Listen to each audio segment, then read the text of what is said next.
بسم اللہ الرحمن الرحیم۔ نماز میں کھڑے ہو کے اللہ تعالیٰ سے کہہ رہے ہیں اللہ تعالیٰ آپ کا نام بہت بابرکت ہے، اور پھر نیکسٹ پارٹ ہے وتعالی جدک، اور آپ کی شان بہت بلند ہے۔ اور یہ وتعالی جدک یہ والا ورڈ جو ہے قرآن پاک میں صرف ایک بار آیا سورہ جن میں، کہ جب رسول اللہ صلی اللہ علیہ وآلہ وسلم طائف سے واپس آ رہے تھے، جہاں پہ لوگوں نے بہت برا سلوک کیا تھا اور پتھر مارے تھے اور خون سے جوتے چپک گئے تھے اور بے ہوش ہو رہے تھے، اور وہ گرنے بھی نہیں دے رہے تھے اور ان کو نکال رہے تھے وہاں سے۔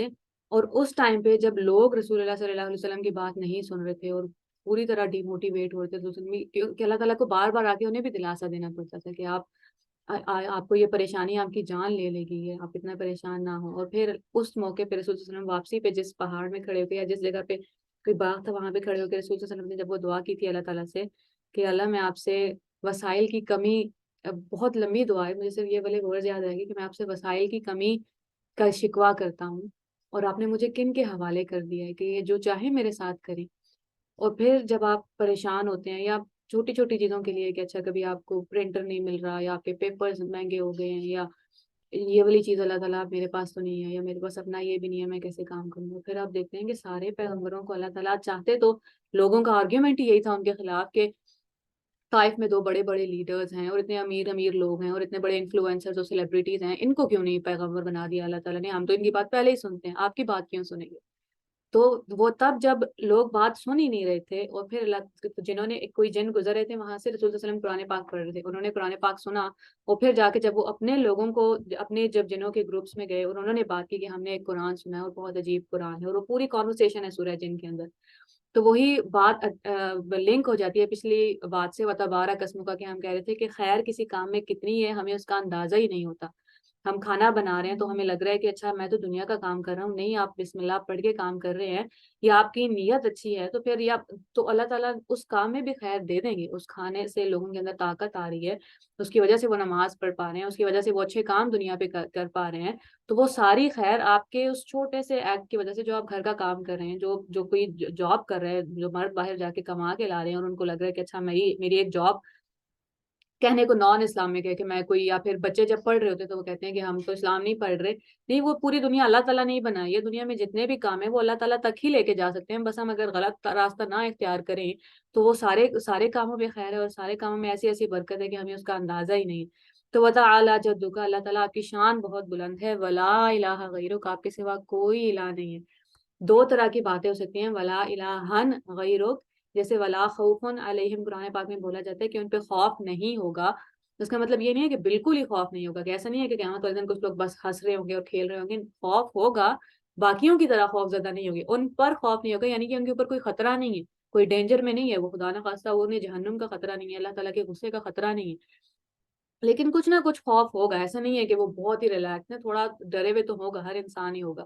لیکن یہاں پہ ولا الہ اور الہن نہیں ہے، اس کا مطلب ہے کوئی، اس کو عربی میں بولتے ہیں لا نافیہ للجنس، کے دوسرے کسی الہ کا کوئی شبہ ہی نہیں ہے، کوئی امکان ہی نہیں ہے، کوئی تھوڑا ہلکا باریک سی بھی امید نہیں ہے اللہ تعالیٰ کہ آپ کے سوا میرا کوئی الہ نہیں ہے۔ اب میں نے جیسے شروع میں بولا تھا کہ ہم ایک بات ہے اللہ تعالیٰ کے بارے میں بات کریں، جیسے ابھی ہم بیٹھ کے اللہ تعالیٰ کے بارے میں بات کریں، اور ایک اور بات ہے کہ ہم نماز میں کھڑے ہو کے باقاعدہ اللہ تعالیٰ سے بات کریں۔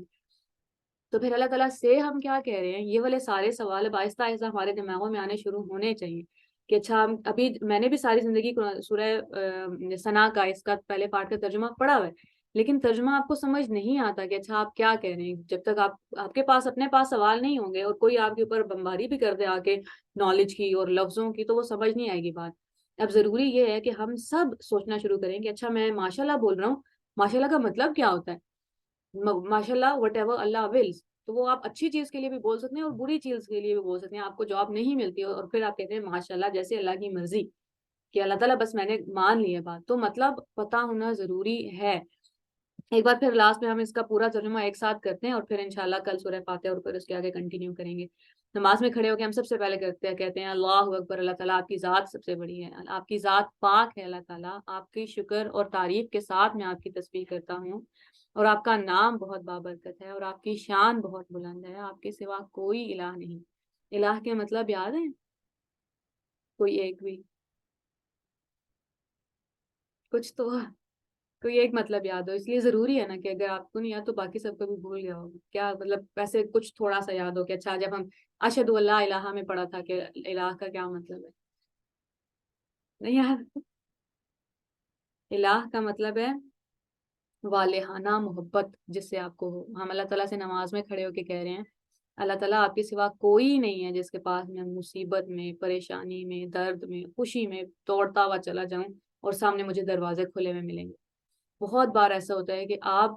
کے دل میں لوگوں کے لیے بہت محبت ہے یا بہت خیال ہے اور سامنے والے کے پاس آپ کے لیے وقت نہیں ہے. اللہ تعالیٰ کے پاس آپ کے لیے ہمیشہ وقت ہے. آپ جب چاہے جائیں بیڈ پہ لیٹے لیٹے بات کریں اللہ تعالیٰ سے، چلتے پھرتے بات کریں، آپ کہیں مشکل میں وہاں بات کریں. تو اللہ تعالیٰ آپ کے علاوہ میرے پاس کوئی نہیں ہے جس سے میں والہانہ محبت کرتا ہوں. آپ کے علاوہ کوئی نہیں ہے جس کی میں فرما برداری کرتا ہوں. آپ کے علاوہ کوئی نہیں ہے جس کی میں عبادت اور بندگی کرنے کے لیے تیار ہوں. آپ کے علاوہ کوئی نہیں ہے جس سے میں امپریس ہوں اس دنیا میں، کہ میں امیز ہو گیا ہوں اس دنیا میں. تو یہ الہ کے مطلب اگر آپ کو باقی سارے مطلب نہیں بھی یاد ہوں، جو سب سے پہلا روٹ مطلب ہے نا کہ محبت، والہانہ محبت شدید عربی میں اس کے بعد آخری درجہ ہے محبت کا جس میں آپ کی ڈیتھ ہو جاتی ہے یا آپ پاگل ہو جاتے ہیں. اس سے جو ایک لیول کا ہے جہاں انسان اپنی سینسز میں رہتا ہے لیکن وہ شدت کی محبت ہے جس میں درد تکلیف میں تکلیف محسوس نہیں ہوتی، بھوک میں بھوک محسوس نہیں ہوتی. جب عربی کی بکس میں آپ دیکھیں الہ کی ڈیفینیشن تو وہ ہوتی ہی انہی لفظوں میں کہ پھر ہم اللہ تعالیٰ سے کھڑے ہو کے کہہ رہے ہیں کہ اللہ آپ کے سوا میرا کوئی الہ نہیں ہے. تو ہمیں پھر اپنی اصل زندگی میں بھی یہ بات یاد رکھنی چاہیے کہ پھر میں نے نہیں بھاگنا لوگوں کے پیچھے،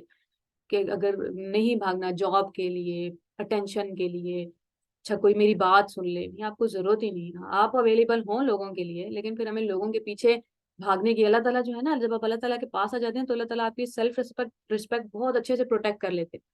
پھر آپ کو درد درد کی وہ جو ٹھوکریں کھانے کی ضرورت نہیں پڑتی، پھر آپ کو جگہ جگہ جگہ جا کے ماتھے ٹیکنے کی ضرورت نہیں پڑتی.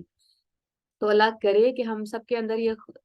خواہش پیدا ہو جائے، یہ جستجو پیدا ہو جائے کہ میں یہ عربی میں روزانہ جتنی ساری باتیں بول رہا ہوں ان کا مطلب کیا ہے. لا الہ الا اللہ محمد رسول اللہ پڑھ کے اگر میں مسلمان ہو گیا ہوں تو اس کا مطلب کیا ہے. اگلی ساری باتیں خود ہی آتی جائیں گی. بیسک آنا ضروری ہے کہ میں جو کہہ رہا ہوں اس کا مطلب مجھے پتا ہو تاکہ مجھے یہ تو پتا چلے سچ کہہ رہا ہوں یا جھوٹ کہہ رہا ہوں. اب ان میں ہم بہت سارے ان ڈبوں میں ہمارے خالی جگہ پڑی ہوئی ہے. کبھی کبھی ہو سکتا ہے ہم امیز نہیں ہے، ہم کسی کے پیسے سے امپریس ہیں لیکن ہم نماز میں کہہ رہے ہیں اللہ تعالیٰ کو نہیں، اللہ تعالیٰ ہم آپ سے امپریس ہیں. تو باتوں میں اختلاف آ گیا ہے نا، اب دو الگ الگ باتیں ہو گئی ہیں. تو ہمیں یہ اندازہ ہو کہ سب سے پہلی بیسک بات ہی یہ ہے کہ اللہ تعالیٰ ہمارے اندر یہ شوق پیدا ہو جائے، ہمارے اندر سوال پیدا ہو جائیں کہ ہم جو کہہ رہے ہیں ان کا مطلب کیا ہے. ہو سکتا ہے آپ کو جزاک اللہ کا مطلب نہیں پتا، یا ہو سکتا ہے آپ کو جو بھی فریزز ہے سب سے پہلے بیسکس کے اوپر آئے بندہ. وہ سارے جو سوال ہے نا کہ سجدے میں